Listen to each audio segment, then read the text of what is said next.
Hi all, welcome back once again. ജർമ്മനിയിലെ opportunity കാർഡിനെ പറ്റി ഒരുപക്ഷെ നിങ്ങളെല്ലാവരും കേട്ട് കാണും. ഒരു ജോബ് ഓഫറും ഇല്ലാതെ, ഒരു ജോലിയുടെ കോൺട്രാക്റ്റും ഇല്ലാതെ ഒരു വർഷത്തേക്ക് ജർമ്മനിയിലേക്ക് പോകാനും അവിടെ നിന്നുകൊണ്ട് ജോലി ചെയ്യാനുമുള്ള ഒരു അവസരമാണ് ജർമ്മൻ ഗവൺമെന്റ് നോൺ യൂറോപ്യൻ സിറ്റിസൻസിനായി തുറന്നു കൊടുക്കുന്നത്. ഇന്നത്തെ ഈ വീഡിയോ ഞാൻ ചെയ്യാനുള്ള മെയിൻ കാരണം തന്നെ നിരവധി പേര് ലക്ഷങ്ങൾ മുടക്കി ഇറ്റലിയിലേക്ക് വിസിറ്റിംഗ് വിസയ്ക്ക് വരുന്നതിനെ കുറിച്ച് എൻ്റെ അടുത്ത് പറയുന്നുണ്ടായിരുന്നു. അവർക്കും അതുപോലെ തന്നെ യൂറോപ്യൻ രാജ്യങ്ങളിലേക്ക് ജോലിക്കായി പ്ലാൻ ചെയ്യുന്ന എല്ലാവർക്കും ഉപകാരപ്പെടുന്ന ഒരു വീഡിയോ ആണിത്. അതുകൊണ്ട് തന്നെ നിങ്ങൾ ഈ വീഡിയോ മുഴുവനായിട്ട് കാണാൻ ശ്രമിക്കുക. യൂറോപ്യൻ രാജ്യങ്ങളിൽ ജോലി ചെയ്യാൻ ആഗ്രഹിക്കുന്ന നിങ്ങളുടെ ഫ്രണ്ട്സോ ഫാമിലി മെമ്പേഴ്സോ ഒക്കെ ഉണ്ടെങ്കിൽ അവർക്കൊക്കെ ഈ വീഡിയോ ഷെയർ ചെയ്ത് കൊടുക്കാൻ മറക്കരുത്. അതുപോലെ തന്നെ അപ്ലൈ ചെയ്യാൻ പറ്റുന്നവരൊക്കെ ഈ ഒരു ഓപ്പർച്യൂണിറ്റി തീർച്ചയായും ഉപയോഗപ്പെടുത്താൻ ശ്രദ്ധിക്കുക. അപ്പോൾ ജർമ്മനിയിലെ ഈ ഓപ്പർച്യൂണിറ്റി കാർഡിന്റെ പ്രത്യേകതകൾ എന്തൊക്കെയാണെന്ന് നോക്കാം.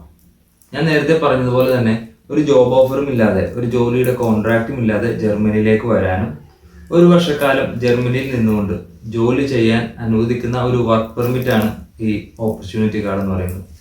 ജോലിക്കായി ജർമ്മനിയിൽ പ്രവേശിക്കാനുള്ള വേഗമേറിയതും ലീഗലായിട്ടുള്ള ഒന്നും കൂടിയാണ് ഓപ്പർച്യൂണിറ്റി കാർഡ്. ഇതുവഴി നിങ്ങൾക്ക് ജർമ്മൻ റെസിഡൻസ് പെർമിറ്റിന് അപേക്ഷിക്കുവാനും കൂടാതെ ഒരു വർഷത്തിന് ശേഷം നിങ്ങൾക്ക് വിസ എക്സ്റ്റെൻഡ് ചെയ്യാനുള്ള അവസരവും ഗവൺമെന്റ് നൽകുന്നുണ്ട്. മാത്രവുമല്ല, നിങ്ങൾക്ക് നിങ്ങളുടെ ഫാമിലിയെയും കൂടെ കൊണ്ടുപോകാനായിട്ടുള്ള അവസരമുണ്ട്.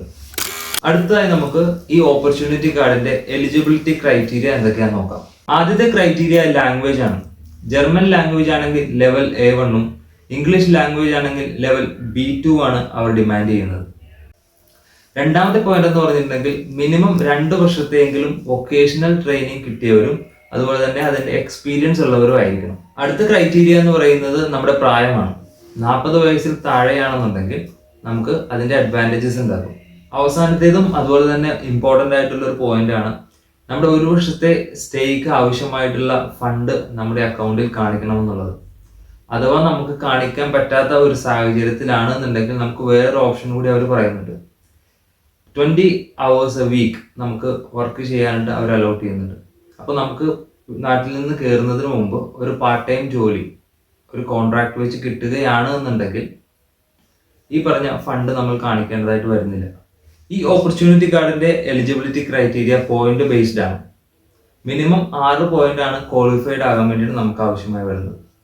അത് നമ്മുടെ ലാംഗ്വേജ്, ക്വാളിഫിക്കേഷൻ, എക്സ്പീരിയൻസ്, ഏജ് തുടങ്ങിയവ ബേസ് ചെയ്തിട്ടാണ് പോയിന്റ് അലോട്ട് ചെയ്യുന്നത്. ഇതിന്റെ ലിങ്ക് ഞാൻ ഡിസ്ക്രിപ്ഷനിൽ കൊടുത്തേക്കാം. നിങ്ങൾ കയറി നോക്കുകയാണെങ്കിൽ അതിന്റെ കറക്റ്റ് ഡീറ്റെയിൽ ആയിട്ട് നിങ്ങൾക്ക് മനസ്സിലാവുന്നതായിരിക്കും. അപ്പോൾ ഇതൊക്കെയാണ് ഇന്നത്തെ വീഡിയോയിൽ ഞാൻ നിങ്ങളുമായിട്ട് ഷെയർ ചെയ്യാനായിട്ട് ഉദ്ദേശിച്ചത്. നിലവിലെ കണക്കുകൾ അനുസരിച്ച് ജർമ്മനിയിലേക്ക് സ്കിൽഡ് വർക്കേഴ്സിന്റെ ഷോർട്ടേജ് വളരെ വളരെ ഹൈ ആണ്. അതുകൊണ്ട് തന്നെ നിങ്ങൾ എല്ലാവരും ഈ ഒരു ഓപ്പർച്യൂണിറ്റി മാക്സിമം യൂസ് ചെയ്യാൻ ശ്രമിക്കുക.